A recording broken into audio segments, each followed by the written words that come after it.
நண்பர்களே, இதுதான் வந்து என்னோட இடத்துல. ஹாய் நண்பர்களே, எல்லாரும் எப்படி இருக்கீங்க? நான் ரொம்ப நல்லா இருக்கேன்.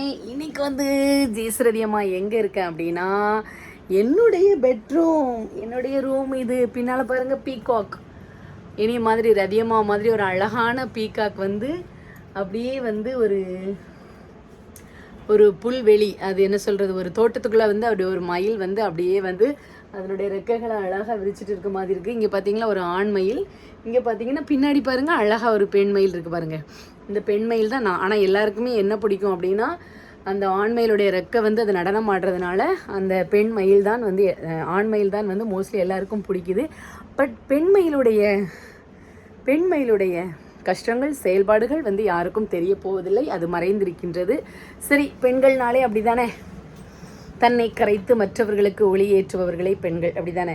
சரி, ஓகே. இன்றைக்கி என்ன வீடியோ அப்படின்னா, தமிழ்னா பார்த்தீங்களா நண்பர்களே, இவ்வளோ நேரமும் நான் இப்போ ஏன் வந்து பெட்ரூம்குள்ளே இருக்கேன் அப்படின்னா, என்னால் முடியலை. ஸ்கூலுக்கு போயிட்டு இன்றைக்கி வரும்போது ஒரு ரெஸ்டாரண்ட், பெரிய ரெஸ்டாரண்ட் ஒன்று ஈசிஆரில் இருக்குது பார்த்துக்கோங்க. அங்கே சரி டீ குடிக்கலாமே அப்படின்னு சொல்லிட்டு போனோம்.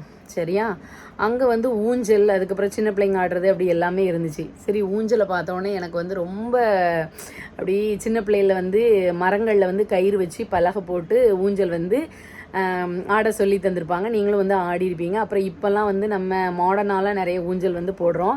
ஆனால் அந்த மாடர்ன் ஊஞ்சல்லாம் வந்து அது ஊஞ்சல் மாதிரி நம்ம ஆடின ஃபீல் வந்து வராது. பட் அந்த கயிற்றுல போட்டு அந்த ஆடுவோம் பற்றியில் நம்ம காலை வச்சு நம்ம உண்ணி ஆடுவோம் இல்லையா, யாருக்கெல்லாம் பிடிக்கும் அப்படின்னு சொல்லிட்டு இப்போ நான் சொல்லணும். அதே மாதிரி எனக்கு நேர்ந்ததுலாம் யாருக்கு இதே மாதிரி நேர்ந்திருக்கு அப்படின்னு வந்து சொல்லணும். சரியா? ஸோ வந்து அந்த ரெஸ்டாரண்ட்டில் போயிட்டு டீ எல்லாம் குடிச்சிட்டு ஸ்நாக்ஸ் எல்லாம் சாப்பிட்டுட்டு ஊஞ்சல் ஆடிக்கிட்டு இருந்தோம். பாப்பாவும் அவள் ஃப்ரெண்டும் ஆடிக்கிட்டு இருந்தாங்க. நானும் அப்பாவும் ஒரு ஊஞ்சலில் வந்து ஆடிக்கிட்டு இருந்தோம். அது நல்லா இருந்துச்சு. ஒரு 1/2 hour ஆடணும். செம்மையாக இருந்துச்சு. ஃபோட்டோ வீடியோஸ் எல்லாமே எடுத்தோம். அதுக்கப்புறம் அப்படியே கொஞ்சம் தள்ளி போனால், இப்போ பாருங்கள், நீங்கள் வீடியோ பாருங்கள், கொஞ்சம் தள்ளி போனால் அங்கே வந்து இந்த ஒரு ஊஞ்சலில் உட்காந்துட்டு நம்மளே இந்த கார் ஓட்டுற மாதிரி திருக்க வேண்டியிருக்கு. நான் வந்து இது கீழே தானே இருக்குது, தாழ்வாக தானே இருக்குது, ஒன்றுமே செய்யாது அப்படின்னு சொல்லிட்டு கீழே அதில் பாப்பா ஃப்ரெண்டு நாங்கள் 3 பேர் அதில் உட்கார ஆரம்பித்து, நான் தான் கையை வச்சு வேகமாக ஆட்டிக்கிட்டு பயங்கரமாக பாட்டு படிச்சுட்டு ஆடிக்கிட்டே இருக்கேன். சுற்றும் போது ஒன்றுமே தெரியல நண்பர்களே. திடீர்னு பாப்பா, ஏம்மா நிப்பாட்டுனா, என்ன நிப்பாட்ட சொல்கிற அப்படின்ட்டு நானும் டக்குன்னு நிப்பாட்டினேன். ஒரு 5 நிமிஷம் தான். அப்படியே கொடலில் புட்டிங்கி போட்ட மாதிரி கீழேருந்து மேலே வரைக்கும் அப்படி ஒரு தலைச்சுத்து. 3 பேருக்குமே பயங்கரமான தலைச்சுத்து வந்துட்டு காருக்குள்ளே ஏறி உட்கார்ந்ததுலேருந்து எனக்கு ஒரே வாமிட்டு, பயங்கரமாக முடியவே இல்லை.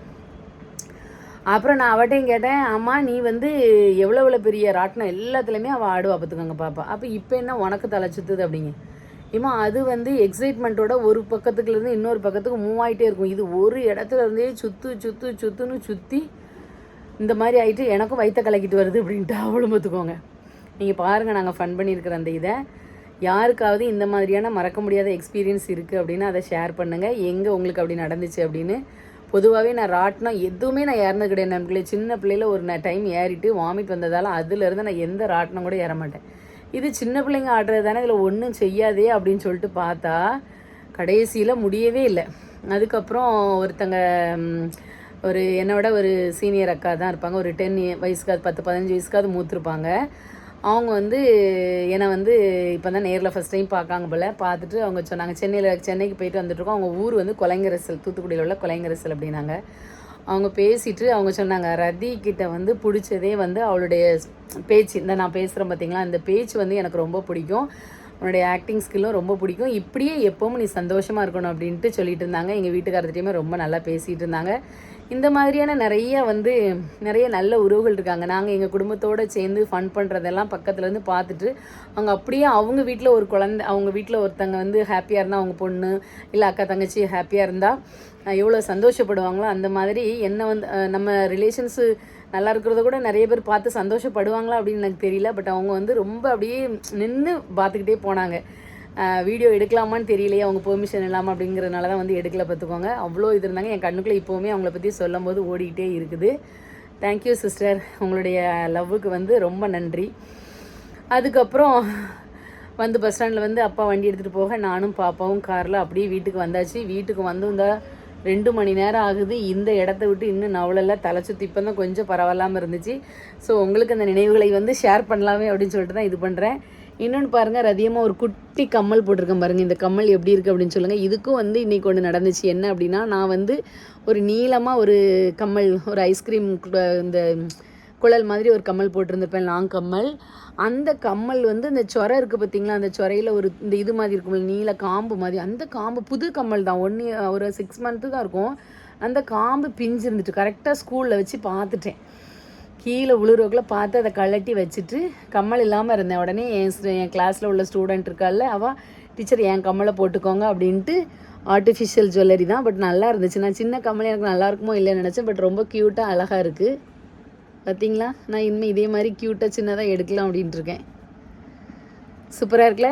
சரி, என்னோடய சேர்ந்து நீங்களும் வந்து என்னுடைய தலை சுத்த பார்க்குறதுக்கு வாங்க நண்பர்களே. இதுதான் அந்த ரெஸ்டாரண்ட்டு. பாப்பா போய் எங்களுக்கு என்னெல்லாம் வேணும் அப்படின்னு கேட்டுட்டு அவள் வந்து ஆர்டர் போட்டுட்டு இருந்தா.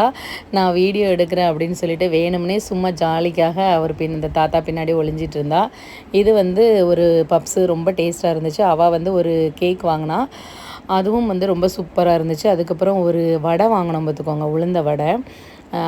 அப்புறம் வந்து ஒரு முட்டைகோஸ் போண்டா, எல்லாமே சூப்பராக இருந்துச்சு. நான் சாப்பிட்டுட்டு டீயுமே வந்து குடிச்சிட்டு அதுக்கப்புறம் அவட்ட சொன்னேன், பாப்பா எனக்கு இன்னும் நிறைய சாப்பிடணும் போல் இருக்குது பாப்பா அப்படின்னு. அதில் அவள் சொன்னேன், ஏய் நிறைய பேர் என்னையா உன்னையும் டயட்டில் வச்சு மெலிய சொல்லியிருக்காங்க, ஸோ கிடையாது அப்படின்னு சொல்லி கிண்டல் பண்ணிகிட்டு இருந்தா.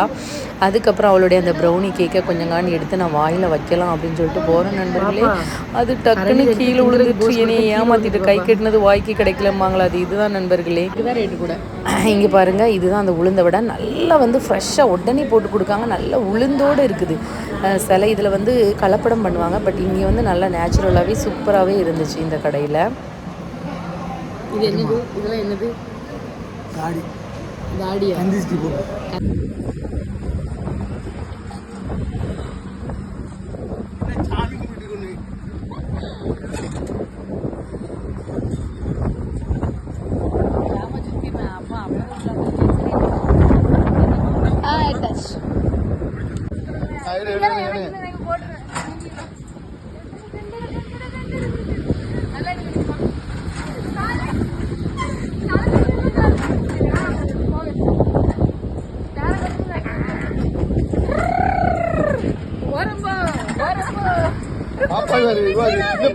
பாப்பா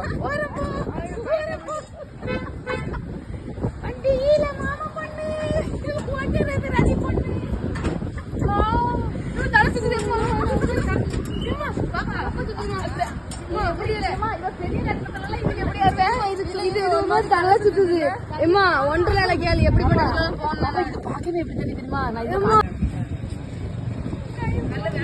இப்போ பாட்டு படி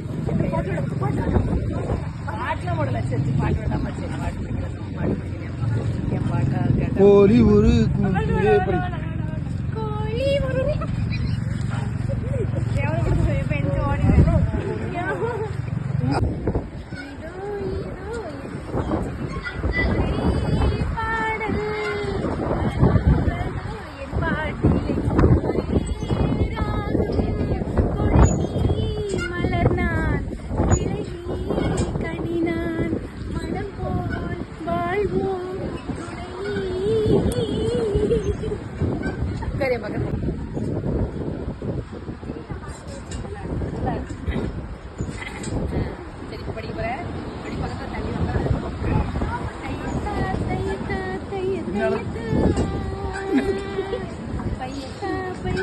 இந்த பையா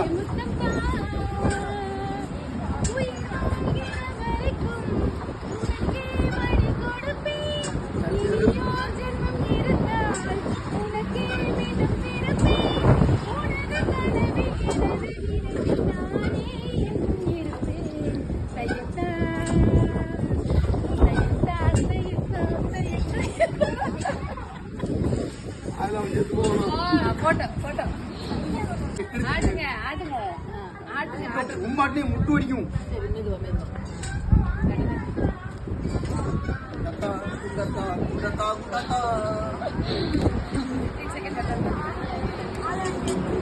நல்லா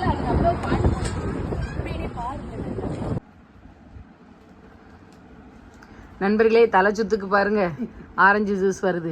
எப்பா நான் ராட்டினான்லப்பா, அதை பத்தி ஒரு 2 வரிகள்ல சொல்லுங்க.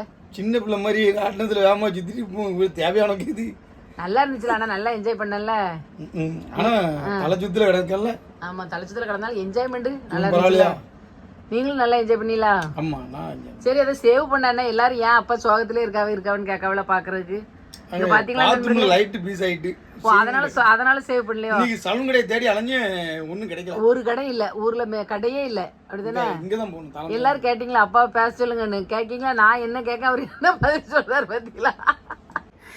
நண்பர்களே இங்க பாத்தீங்களா வீடியோ எல்லாம் பாத்தீங்களா எப்படி இருக்கு அப்படின்ட்டு? நல்லா ஹாப்பியா இருந்துச்சு.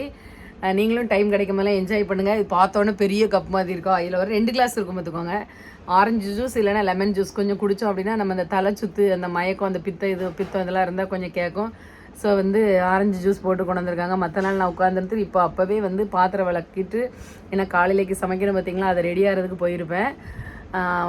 மோஸ்ட்லி வந்து வேலைலாம் முன்னாடியும் சரி இப்பவும் சரி செய்ய விட மாட்டேன். சரி சின்ன சின்ன இது வந்து நம்மளுக்கும் நம்ம ஹஸ்பண்ட் வந்து செஞ்சு தந்தால் நம்மளுக்கும் வந்து ஹாப்பியாக இருக்கு இல்லையா? ஸோ வந்து ஜூஸ் அடிச்சு தந்திருக்காங்க. அவருக்கு சின்ன பிள்ளை மாதிரி சிந்து.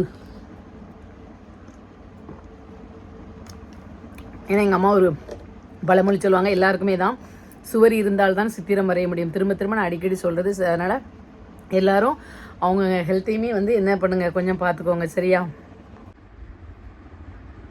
நண்பர்களே இதுதான் வந்து என்னோட இடத்துல வந்து என்னுடைய திங்ஸ் எல்லாம் வச்சுருக்கேன். இந்த இருக்குது பார்த்தீங்களா பேக்கு, இந்த பேக்கில் தான் என்னுடைய துணியெல்லாம் வச்சுருக்கேன். ஏன்னா இன்னும் நம்ம அங்கேருந்து பீரோலெல்லாம் ஷிஃப்ட் பண்ணி வரல. இது டெய்லி ஒரு பேக்கு ஸ்கூலுக்கு கொண்டுட்டு போயிட்டு மீதி போட்டிருக்கேன். நிறைய பேக்ஸ்லாம் இருக்குது. ஸோ உங்களுக்கு வந்து சீக்கிரமே வந்து பேக் வீடியோ எல்லாமே வந்து என்ன பண்ணுறேன், ஹேண்ட்பேக் வீடியோ எல்லாமே நான் வந்து போடுறேன் சரியா? எங்களுடைய இந்த பெட்ரூமும் நல்லா அரேஞ்ச்மெண்ட்ஸ் பண்ணிவிட்டேன். அரேஞ்ச்மெண்ட்ஸ் மீன்ஸ் ஏற்கனவே வந்து 3 பீரோல் என்னுடைய இதில் இருந்துச்சு. இப்போ வந்து இங்கே இல்லை, அங்கே இருக்குது. என்னுடைய பீரோலே 6, அதில் இந்த ரூமில் 3 இருக்கும், வெளியே 3 இருக்கும். ஸோ இப்போ வந்து நம்ம வந்து அங்கே புது வீட்டில் வந்து கபோர்டு ஒர்க் எல்லாமே பண்ணிட்டோம் இல்லையா? அதனால் பீரோல எல்லாம் ரிட்டர்னில் இங்கே தான் கொண்டு வர வேண்டியிருக்கேன். ஏன்னா திங்ஸ் வைக்கிறதுக்கு, ட்ரெஸ் வைக்கிறதுக்கு எதுக்குமே இடமே இல்லை. ஒரு பீரோல் தான் இருக்குது, அது பழசு. அதுலேயும் ஃபுல்லாக வந்து பாப்பாவுடைய ட்ரெஸ்ஸு இதுதான் இருக்குது.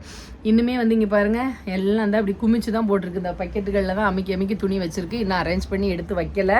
ஸோ அங்கே வந்து நம்மளுக்கு இந்த வாரத்துக்குள்ளே மோஸ்ட்லி நம்ம வீட்டு ஒர்க் வந்து முடிஞ்ச அப்புறம் பீரோலெலாம் எடுத்துகிட்டு வந்துட்டு எல்லாத்தையுமே சூப்பராக அரேஞ்ச் பண்ணிவிட்டு வச்சுட்டு அதுக்கப்புறம் எங்களுடைய ரூம் டூர், இங்கே உள்ள ரூம் பார்க்க. ஏன்னா நீங்கள் இந்த வீடுமே வந்து முன்னாடி பார்த்துருப்பீங்க ஜெயஸ்ரதி சேனலில், அது இப்போ இல்லை. ஸோ இந்த வீட்டினுடைய ஹோம் டூரும் நீங்கள் நம்ம பாருங்கள். அதே மாதிரி நம்ம நியூ வீட்டோட ஹோம் டூரும் வந்து சீக்கிரமாக வந்து பார்ப்பீங்க. Jolly and fun. அடுத்து வந்து ரிலாக்ஸ். முன்னாடி நம்ம எவ்வளோ ஹாப்பியாக இருந்தோமோ, பழையன கழிதலும் புதியன புகுதலும் அப்படின்ன மாதிரி வாழ்க்கையில் வந்து எப்போ என்ன நடக்கும்னு தெரியாது. எவ்வளோ பெரிய சந்தோஷமாக நம்ம லைஃப்பில் இருந்தாலும் எப்போ இந்த நிரந்தரம், இந்த நிமிடம் மட்டும்தான் ஒருத்தருடைய வாழ்க்கையும் நிரந்தரம். ஸோ வாழ்க்கையில் வந்து என்ன நாளும் நடக்கலாம். அடுத்த நாளைக்கு வந்து நாம் வந்து தூங்கி முழிச்சிட்டு எந்திரிப்போமா அப்படிங்கிற ஹோப் கூட நம்மளுக்கு வந்து கிடையாது. ஆனாலும் நம்ம வந்து ஒவ்வொரு நாளும் வந்து காலையில் விடியலை நோக்கி தான் வந்து நம்ம ஒவ்வொரு இரவும் வந்து பயணிக்கின்றோம். அந்த மாதிரியே வருவது வரட்டும், இருக்கும் வரை எதிர்கொண்டு வாழ்வோம், நம்மளுடைய உயிரை மாய்க்காமல் அப்படிங்கிற ஒரு எண்ணத்தை மனசில் எடுத்துட்டு நம்முடைய வாழ்க்கை பயணத்தை நோக்கி நம்ம பயணிப்போம். ஓகேவா? டேக் கேர், பாய்.